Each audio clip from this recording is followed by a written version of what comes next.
I watched my mother pour juice into her glass. She did it with the same careful, perfect way she did everything in her life. The dining room felt much smaller than I remembered it, even though nothing at all had changed since I had moved out 6 months ago.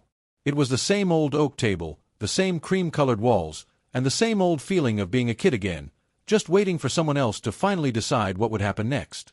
I felt like I was 12 years old again, not a successful adult who controlled his own life. If you have not subscribed to our YouTube channel, please subscribe now. Also let me know where you are watching from in the comments section. "Paul, you're not eating," my father said suddenly, gesturing toward my untouched plate of roasted chicken. He looked at me closely, his eyes holding a question. "Is everything all right, son?"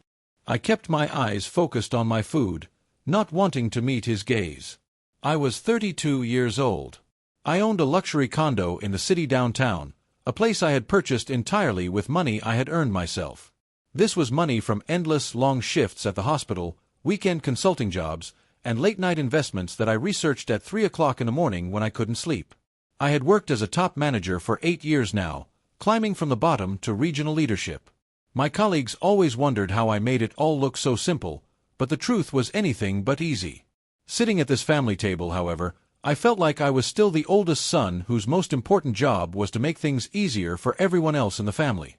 "I'm fine," I said, cutting a small piece of the chicken. "Just tired from a very long week at work." I forced my voice to stay calm and even. The truth about my success was very simple, yet my family chose to ignore it. Nothing about my hard-earned career had been effortless or simple. Every single promotion I received came from staying much later than everyone else in the office. Every major client account I won came from preparations that started weeks before the big pitch was ever made. Every dollar sitting in my bank account right now represented a major sacrifice I had made when other people my age were out enjoying their 20s. I gave up parties, trips, and free time to build what I have now. I never regretted that sacrifice, but I did wish my family would see it.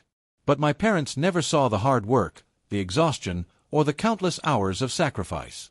They just saw the nice condo, which they always called fancy. They acted as if I had won it in a lucky contest instead of earning every square foot through years of calculated effort. It was simply easier for them to believe I was lucky than to truly explain how much I had given up. They didn't understand the great difference between winning a prize and earning something valuable. They didn't understand that luck had nothing to do with this. I knew that if they truly saw how hard I worked and how much time I put in, they might feel deeply uncomfortable about their own choices and about Clara. So, I ate my chicken in silence, tired of always having to be the reliable one. I was tired of always being the endless safety net for the whole family whenever someone stumbled. I desperately hoped that one day they would truly see the real me, the one who worked for everything. My sister, Clara, sat directly across from me at the oak table. She was 28 years old, 4 years younger than me. She was scrolling through her phone without a care in the world, with the casual indifference of someone who had never worried about anything important in her life. She had spent the past decade floating between various apartments, trying out short-lived jobs, and moving from one relationship to the next. The frequency of these changes was so alarming that it would have deeply worried most average parents. Not ours, though. Our parents, for some reason, saw Clara's constant lack of stability as proof that she needed more and more support. They thought she needed more understanding, more chances, and more time to magically find herself and her purpose. They constantly rushed to her aid. I, however, saw it clearly as evidence that she had simply never faced a single consequence for her actions or her mistakes in her entire life.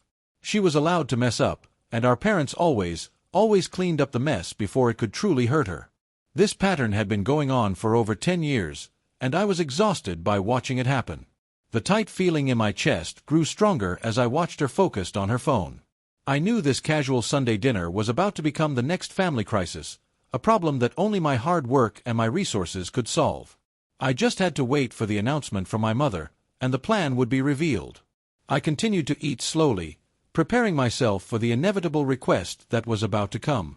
"Clara's lease is ending next month," my mother announced suddenly. She set her juice glass down on the table with a soft, deliberate click. Her tone was light and perfectly conversational, like she was simply mentioning a normal fact about the weather or asking for the salt. "She's been looking for a new place to live, But you know how truly expensive everything has gotten lately. Rent is absolutely outrageous these days, especially downtown where she prefers to live. I kept my face completely still, careful to show no emotion. I kept chewing my food slowly, pretending that this was just normal, unimportant Sunday dinner conversation. The market is definitely tough right now, I agreed, trying to sound helpful and sympathetic. I tried to make it sound like a general statement, not a personal one. Clara finally looked up from her phone. Her eyes met mine, and I saw a quick flash flicker in her gaze. Maybe anticipation, or perhaps just simple entitlement dressed up as faint hope. She was waiting for her next gift to be presented. Your father and I have been talking about this, Mom continued, reaching across the table to gently pat Clara's hand, a clear sign of support. And we really think the best and most logical thing is for her to move into your old apartment. You're not using it anymore, and honestly, it would solve everything we are worried about. She could move in as early as next week. There it was. The decision was already completely made without any input from me. It was presented as a settled fact, wrapped in maternal warmth and concern. They didn't need my opinion, they just needed my final agreement to their plan. My old apartment in Uptown was a beautiful 2-bedroom unit. It was the first nice place I had rented for 5 years before I bought my luxury penthouse condo. The lease was still legally in my name. I had kept it because I was seriously considering subletting it to a professional colleague who needed temporary housing while he relocated from another state. I had several options and plans for that property, none of which involved simply handing it over to my sister, Clara, like a participation prize she didn't earn. Next week, I repeated, making sure to buy myself enough time to think clearly through the logistics of what they were suggesting. It's truly perfect timing, Clara quickly added, finally joining the conversation with enthusiasm. She smiled at me, and I instantly remembered her as a child, always knowing exactly when to deploy that perfect smile to get whatever she wanted. I've already started packing all my boxes. Mom said you'd probably be cool with it since you have that really fancy new place and everything now. Fancy new place. She spoke those words as if I had simply won the building in a lottery instead of earning every single square foot through years of hard work that often left me totally exhausted. I looked at my mother, who was watching me with that specific expression I knew too well, the one that said she had already settled the matter in her mind. My job here, as the good son, was just to agree gracefully and easily. I thought deeply about the uncomfortable conversation I had successfully avoided having with them 6 months ago when I first bought the penthouse. The one where I wanted to tell them honestly that I was tired of always being the safety net. I was tired of constantly watching Clara stumble through her life while I was expected to catch her every single time she fell down. I had swallowed those words then because I didn't want to be the bitter or mean older brother. I didn't want to be petty or small or seem ungrateful for the good childhood they had given me. But sitting here now, watching my mother casually redistribute my private property like she was simply dividing up Halloween candy, I felt something cold, heavy, and very hard settle deep in my stomach. It wasn't exactly anger at the moment. It was a cold, sharp clarity. The kind of realization that hits you when you know a pattern of bad behavior isn't going to break on its own. Someone has to break it. Sure, Mom, I heard myself say quietly. My voice remained calm, even pleasant, to keep the peace for now. That sounds fine. The relief on my mother's face was immediate and powerful. Clara actually squealed with delight, bouncing slightly in her chair like she was still a little girl. My father just nodded approvingly, already moving on to ask about my next work projects, acting as if we hadn't just given away my apartment in the space of 30 seconds. I smiled faintly and finished my chicken, listening to Clara talk on and on about her elaborate plans for redecorating. Nobody thought to ask if I had other plans for the apartment, and nobody noticed I had barely said 10 words since I arrived for dinner. I left their house an hour later, giving my parents a quick hug and waving goodbye to Clara as she was still scrolling through furniture websites on her phone. I drove back to my luxury condo in complete silence, watching the bright city lights blur quickly past my window as I thought. When I walked through my front door and saw the perfect space I had created entirely for myself, I felt the heavy weight of the evening settle heavily across my shoulders. It was a deep, frustrating tiredness that had nothing to do with work. I poured myself a glass of cold water and stood at the window, looking out over the entire city. Somewhere across town, Clara was probably already texting all her friends about her new apartment. My mother was probably feeling satisfied that she had successfully solved yet another one of Clara's problems without any effort. My father was probably watching television, confident that his family was completely well cared for and that I had done my duty. And I was standing here, realizing with bitter certainty that I had just let them do it to me again. I had let them take what was mine and redistribute it according to their own twisted sense of family fairness, which always seemed to tilt dramatically in Clara's direction. But this time, something fundamental was different. I was not going to swallow my frustration and simply move on with my life. This time, I was going to let them all learn what happens when they automatically assume I will always say yes to their demands. I set down my glass of cold water on the counter and walked across the shiny wooden floor to my desk. I pulled out the important folder I had put together 2 weeks ago, before the dinner. Inside were several legal rental agreements, tenant applications, and the contact information for my professional colleague named David, who needed temporary housing while he relocated his family. I had been waiting to finalize the deal, giving myself time to think clearly through all the legal logistics. I didn't need that time anymore for thinking. My decision was now perfectly crystal clear, solidifying in my mind like concrete that has set hard overnight. I felt an unshakable resolve I hadn't felt in years. The next morning, I woke sharply at 6 a.m. and went for a long, fast run along the river. The cool September air was crisp and felt good against my skin, and the entire city was quietly silent in that brief window before everyone started their chaotic Monday routines. I ran exactly 5 miles, pushing myself harder than usual, letting my body burn off the hot, intense frustration that had kept me awake past midnight. By the time I returned to my penthouse, showered, and fully dressed for work, the plan was completely solid and ready in my mind. I sat at my kitchen counter with my first coffee of the day and opened my laptop. The official email to my colleague David took only 15 minutes to compose and send. I kept the tone completely professional and straightforward, avoiding any unnecessary details. The apartment, I wrote, was available immediately. The monthly rent was very reasonable for the neighborhood. If he was still seriously interested in the property, we could sign all the necessary paperwork this very week. David was a highly reliable and respected guy from my company who was moving to the city soon. His professional response came back to me in less than an hour. He confirmed he was extremely interested. Could we please meet Tuesday evening to finalize everything and get the keys? I confirmed the meeting time and quickly closed my laptop, feeling a tight knot in my chest loosen completely. It felt intensely good to make a choice that was mine alone, based completely on my financial priorities and my professional plans, instead of my family's endless expectations and demands. This felt like true freedom. Work that day was incredibly demanding, which was exactly what I needed at that moment. A major pharmaceutical company was launching a new medication, and my entire team was coordinating the rollout across the whole Midwest region. I spent many hours in meetings, reviewing marketing plans, training materials, and legal compliance protocols. The sheer complexity of the work required my full and total attention, which meant I didn't have any mental space to replay the events of Sunday dinner in my mind. My focus was absolute. By the time I left the office at 7 o'clock that evening, I felt centered again, focused, and completely ready for the next phase of my plan. I stopped at my old apartment on the way home, using my key to let myself in quietly. The space felt both familiar and strangely foreign at the same time. I had lived here through some of the hardest years of my early career, back when I was still trying to prove myself and working 80-hour weeks without a single complaint. The walls held quiet memories of late nights studying market research, early mornings preparing big presentations, and weekends spent learning everything I could about the industry. Clara had never once asked about those difficult years of sacrifice. While I stood in the bedroom, my phone buzzed. A text message from my mother appeared on the screen. Clara is so excited about the apartment. She's already picked out paint colors. You're such a good brother. I stared at the message, noting the massive presumption. Clara was choosing paint colors for an apartment she didn't own and hadn't been officially given.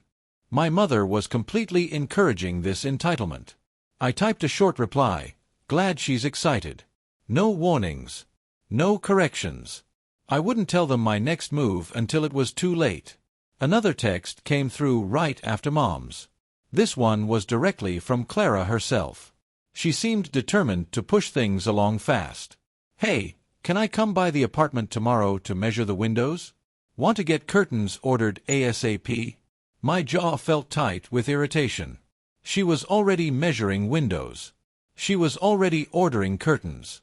She was already living in a future where my apartment belonged to her completely. My 5 years of paying the rent and carefully maintaining the space had dissolved into irrelevance because my mother had made a simple pronouncement over Sunday dinner. I replied quickly, "I'm busy all this week. Let's talk next week instead." Her answer came back immediately, and it revealed everything I needed to know. "No worries. Mom has your spare key. She said I could grab it any time." Of course. My mother had kept my spare key all these months. Of course, she was already trying to facilitate Clara's access to my apartment without bothering to ask me first. The sheer presumption was absolutely breathtaking. And yet, it wasn't surprising at all, because this was exactly how it had always been. My parents constantly smoothed Clara's path, removing every obstacle for her, ensuring she never had to truly work too hard for anything she wanted. And I had enabled it for years by being the reliable one, the one who didn't complain, the one who always made things easier for them. That ends now. I left the apartment quickly and drove home through downtown. My penthouse building stood 42 stories of modern glass and shining steel, right in the heart of the business district I managed. I had toured exactly 8 different properties before finding this one, carefully comparing amenities, layouts, and resale values with the same thoroughness I brought to my most important work presentations. When I finally made an offer, I had been completely confident it was the right, most calculated choice. Walking into my building's lobby still gave me a small thrill of quiet satisfaction. The polished marble floors, the modern art installations, the concierge who greeted me by my name, all of it represented difficult choices I had made for myself. Nobody had simply given this to me. Nobody had arranged it or smoothed the way or removed the countless obstacles. I had earned every single part of it through sweat and effort. In my own apartment, I made dinner quickly while reviewing the final legal rental contract I would sign with David tomorrow evening. Everything was perfectly straightforward. It was a 12-month lease, reasonable rent, and standard legal terms. David was a good tenant prospect. He had a stable job, excellent credit, and he was completely responsible. He was exactly the kind of person I wanted legally occupying my property and respecting my property. This was my choice. My phone rang at exactly 9 p.m. It was my mother's name that appeared brightly on the screen. I let it go straight to voicemail, deciding I was not quite ready for whatever conversation she wanted to have about my supposed agreement to her plan. I needed to hold on to my focus. When I played the message later that night, her voice was warm and overly chatty. "Hi, sweetie. Just calling to say thank you again for being such a wonderful brother and helping Clara out. She's over the moon about the apartment. Call me back when you can, dear." I immediately deleted the message without sending any more warnings or replies. I went to bed, setting my alarm for 6 a.m. Tomorrow was going to be a very busy and very important day for me, and I needed to be absolutely sharp and ready for anything. Tuesday arrived with a kind of crisp, clear autumn weather that made the city feel like the best place on earth. I wore my best navy suit to work, the one I reserved only for important meetings and major presentations. Today felt truly important, even if nobody else knew the real reason why I was so focused. I was about to make a decision that would finally and forever change the rules of my entire family dynamic. This was a day about setting firm boundaries. David met me at the old apartment at 6 o'clock that evening, right on schedule. He was 41 years old and relocating from another state to manage a large hospital system's pharmacy operations, a massive job. We had worked together closely on several regional projects over the past 2 years, and I knew him to be professional, responsible, and very easy to work with. He was exactly the high-quality tenant I wanted in my investment property. "This is truly perfect," he said, walking through the apartment with visible relief and deep appreciation. "My wife and children are finally coming out next month, and having space that's already set up will make the entire family transition so much easier on everyone." We sat down at the kitchen counter and carefully went through the stack of legal paperwork page by page. I explained all the building policies, the parking arrangements, and the maintenance procedures clearly. He asked only intelligent questions and took detailed notes. Within an hour, we had both officially signed the 12-month lease agreement. "I can move in this very weekend," he confirmed, shaking my hand firmly. "This really solves a major problem for me, Paul. I appreciate you thinking of me for this opportunity." He was grateful, responsible, and professional. After David left with a smile, I stood in the apartment for a few minutes by myself, feeling the intense finality of what I had just completed. This space was no longer mine to casually give away to anyone. It legally belonged to David now, at least for the next 12 months, according to the contract. Clara absolutely could not move in. My mother absolutely could not redistribute it to her favorite child. The decision was officially made, and it was legally binding and irreversible. I had successfully closed the door firmly on their massive assumption. I locked the door securely behind me and drove home, stopping to pick up delicious Thai food on the way. My phone showed 3 missed calls from Clara and 2 new frantic text messages asking when she could start moving her things in. I didn't respond to any of them. I decided to let her wonder about the silence. Let her continue to make plans that would never materialize or come true. I had done my honest part by telling them the apartment was unavailable when they called.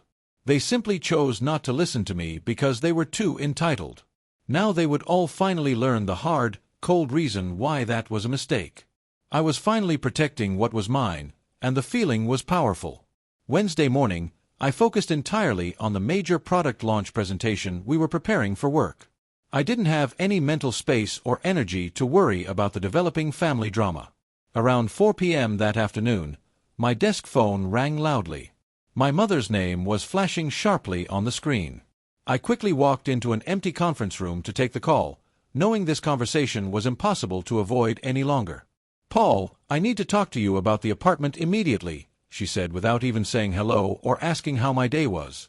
Her voice carried a sharp, thin edge I immediately recognized.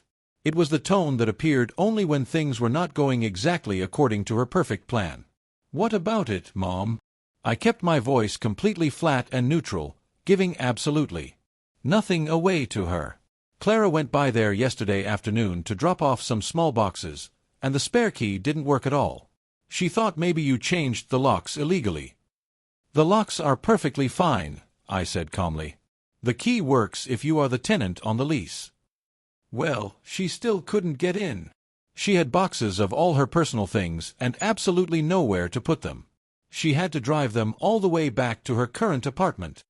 I pictured Clara standing outside my old building with her boxes, confused and frustrated that her assumed future wasn't unfolding as planned. I felt no sympathy for her situation, only a cold, hard satisfaction that my boundaries were finally holding firm. "Mom, I never actually said she could move things in yet," I pointed out clearly. "You announced she was taking the apartment on Sunday, but we never once actually talked about the legal details." There was a long, uncomfortable silence on the other end. I could practically hear my mother's mind racing, frantically trying to figure out why I was suddenly introducing complications into what she had clearly considered a completely settled matter. "What details are there left to discuss, Paul? You have the apartment, the lease is in your name. She needs a place to live, and you're certainly not using it yourself. It's simple, generous family helping family," she insisted loudly. "It's not actually that simple at all," I said carefully, trying to stay professional. "The apartment is legally my investment property. I've been paying rent on it for 5 years. I have clear plans for it and for my finances." "Plans? What plans could you possibly have? You already moved into that expensive condo downtown. Why do you need to keep the old, cheap apartment?" This was the final, critical moment. I could back down now, apologize for the confusion, and let them roll right over me again, or I could hold my ground and face the painful consequences of my choice. "I rented it to someone else," I said, delivering the truth like a bomb. "David, a colleague from work. He signed the legal lease yesterday and moves in this weekend." The silence on the other end of the phone was absolute and deafening. My mother was completely shocked. The news simply did not fit her perfect version of reality. I could sense her mind trying to reorganize her world around this new, unmovable information that she could not control or change. "You what?" she finally managed to choke out. "I rented the apartment to a professional colleague who desperately needed housing. He's relocating his whole family here for work and needed a place quickly. It worked out perfectly for both of us," I explained. "But Clara was supposed to move in there. I told you that on Sunday at dinner," she cried, her voice rising sharply. "You announced it," I corrected her firmly. You didn't ask me for permission. And I never actually agreed to let her have it. I only said it sounded fine, which is not at all the same thing as saying yes and handing over my property. That's just word games and semantics, Paul. You knew exactly what I meant. You should have spoken up sooner. Her voice started to rise, pure frustration bleeding through her usual controlled composure. And you simply assumed I would hand over my private property without any discussion about what I wanted to do with it and my investment. That massive assumption was yours alone, Mom, not my promise to you. My mother's composure completely shattered at my refusal to back down. Her frustration finally boiled over. This is incredibly selfish, Paul. Your own sister needs a place to live urgently, and you have more than enough space and money. How could you rent it to some random, unconnected person instead of helping your own family in a crisis? The painful word, selfish, landed heavily, just like it always did. It was designed to make me question myself and to make me feel small and ungrateful for my life. But this time, for the first time, it did not work its magic. This time, I felt nothing but a cool, clear sense of rightness and clarity. David isn't random. He's a respected professional colleague who needs stable temporary housing, I said. And Clara currently has a place to live right now. Her existing lease doesn't end for another 6 weeks. That gives her plenty of time to find something else suitable on her own. 6 weeks isn't nearly enough time. Do you know how incredibly hard it is to find decent housing on such short notice in this city? She yelled, refusing to accept reality.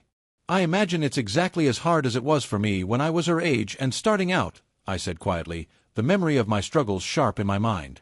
But I managed to find a place. Clara is an adult. She can manage too. I honestly cannot believe you would do this cruel thing to your sister after everything your father and I have sacrificed and done for you over the years, my mother said, using her most powerful guilt trip. I need to get back to work now, Mom. I'll talk to you later this week when we're both calmer. I ended the call quickly before she could respond, my heart pounding hard but my resolve firm and completely unshaken. I had crossed a major line, and there was absolutely no going back now. I was finally writing my own story. My phone immediately buzzed with a furious text from Clara. Are you kidding me right now, Paul? Mom said you actually rented the apartment to someone else. I simply turned my phone face down on the conference table. The next morning, an important email arrived from my father. He almost never inserted himself into family arguments, preferring to let my mother handle what he considered emotional matters. Seeing his name in my inbox meant the situation had escalated far beyond my mother's ability to manage. Paul, your mother is very upset about the apartment situation. I think we urgently need to have a family meeting to discuss this properly. Can you come to dinner this Sunday? We should resolve this in person and calmly. It was a demand for my presence dressed up like a polite invitation. It carried the assumption that I was the new family problem to be solved and managed. I read my father's email 3 times slowly, analyzing the careful, gentle phrasing. He was clearly assuming I was the one who needed to apologize, back down, and immediately fix the entire mess. He completely failed to see that my private property had been stolen without my consent. I replied to him quickly and professionally, I have heavy work commitments all this weekend, Dad. Maybe we can all meet later this month. It was a small, necessary lie, but I was absolutely not going to sit at that dining room table and defend choices I had every right to make as an adult. I wasn't ready to watch my parents position me as the villain in a story where I was simply protecting my own financial interests and my boundaries. My father's response came in minutes, showing his own frustration. This is important, Paul. Your sister is in a very difficult position now directly because of your decision. We urgently need to find a suitable solution for her. There it was again, the careful framing that made me directly responsible for Clara's housing crisis, as if I had created the problem in the first place rather than simply refusing to solve it for her. Never mind that Clara had known her lease was ending for months. The family narrative was already written. I was being unreasonable and needed to be controlled.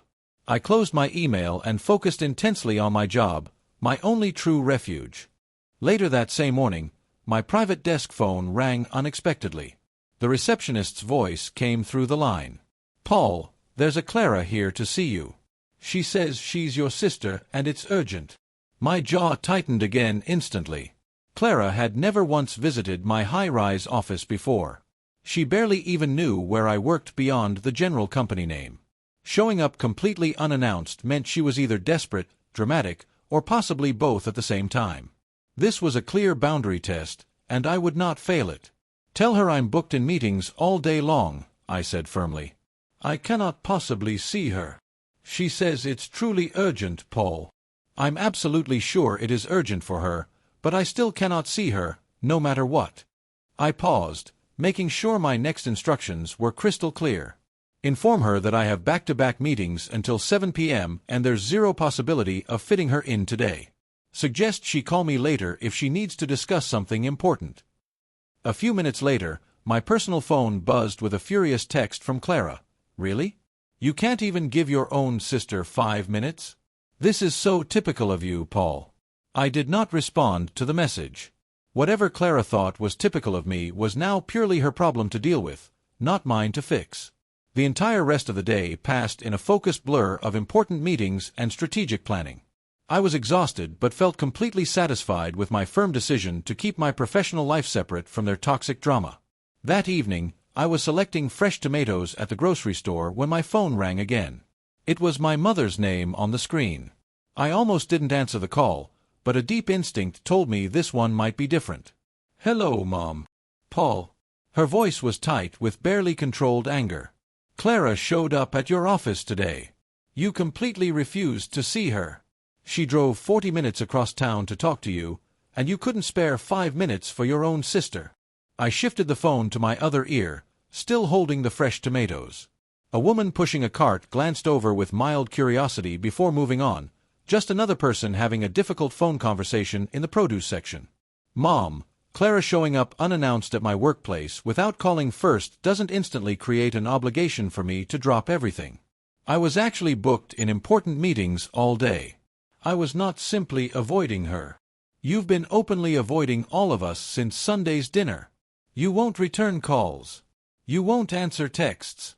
And now you won't even see your sister when she makes the effort to come to you. This shocking behavior is unacceptable, Paul." Unacceptable. The word echoed sharply in my mind. My behavior was unacceptable. Not Clara's massive assumption that she could move into my property without asking. Not my mother's announcement of a decision she had no right to make. My setting of a firm boundary was what crossed the line into unacceptable territory for them. "I've been busy with demanding work, Mom. It's not personal against Clara. Everything about this is deeply personal. You rented your apartment to a complete stranger instead of your sister. Family always comes first, Paul. I raised you better than this to act this way." The word selfish came next, of course, wielded like a heavy emotional weapon. I knew this painful part of the conversation too well, but I was done letting that single word control or define me. If helping family means giving up my valuable property without any discussion or consent, then yes, Mom, I'm too selfish for that, I said, my voice steady. And I'm completely okay with being selfish by your definition of the word. I ended the call before she could respond. I had never spoken to my mother with such direct challenge before. The transgression felt enormous, and yet it was completely liberating. My phone immediately started ringing again. I sent the call straight to voicemail and turned off my ringer completely. Whatever my mother had to say now, I didn't need to hear it today. That night, around 9 p.m., my father called. "Paul," he said, his voice calm and reasonable, the tone he always used when mediating complex business disputes. "I need you to help me understand what is really happening here." "It's simple, Dad. I rented my apartment to someone who needed it urgently. Clara is only upset because she simply assumed she could have it, but I never once agreed to that massive assumption. Your mother says she discussed it with you on Sunday. She believes you led them to believe it was settled. She announced the decision, Dad. She didn't ask for my consent. There is a huge and important difference between those two actions. My word matters equally to everyone I give it to, Dad. That's what integrity truly means." Saturday morning finally arrived, cold and bright. I met David at my old apartment. I handed him the official keys, and we shook hands firmly on the completed legal deal. The apartment was now legally his for the year, and my part of the transaction was finally finished. I was walking quickly to my car when I heard a loud vehicle pull up behind me. I turned and saw a large moving truck and Clara jumping out of a car. She was looking stressed but excited, calling instructions to the two movers who were climbing out of the truck. "Oh, good, you're still here, Paul," she called out, rushing over to me. "Do you have the keys? The movers want to start bringing stuff up right away." "Clara, I don't have any keys for you to use," I said simply. Her smile vanished instantly. "What are you talking about? This is my moving day. Mom confirmed it with me last night." Mom confirmed something that simply isn't happening. The apartment is already occupied by a new tenant. I just handed the keys to David 20 minutes ago, according to the lease. Clara stared at me, her face losing color. "You're actually serious about this?" "Completely serious. You can't live here because someone else legally does." The full reality hit her. She had hired movers, she had already given up her old apartment, and she had nowhere to go right now. She turned to me, tears beginning to stream down her face. "You completely ruined my life. You're my brother. You assumed you could have something that was never yours to take," I said quietly, without flinching. "That's not me ruining your life, Clara. That's you finally facing a real consequence for your actions." She was forced to send the movers to a storage unit. I drove away, feeling terrible for her, but completely vindicated. My father eventually apologized to me. Clara was finally forced to find a second job. She finally learned that hard work, not pure entitlement, solves life's problems. I had protected what was mine, and the peace I found was worth the massive cost. If this story moved you, don't forget to like the video, subscribe for more powerful narratives, and share your thoughts in the comments. We'd love to hear what part hit you the hardest. Thanks for watching.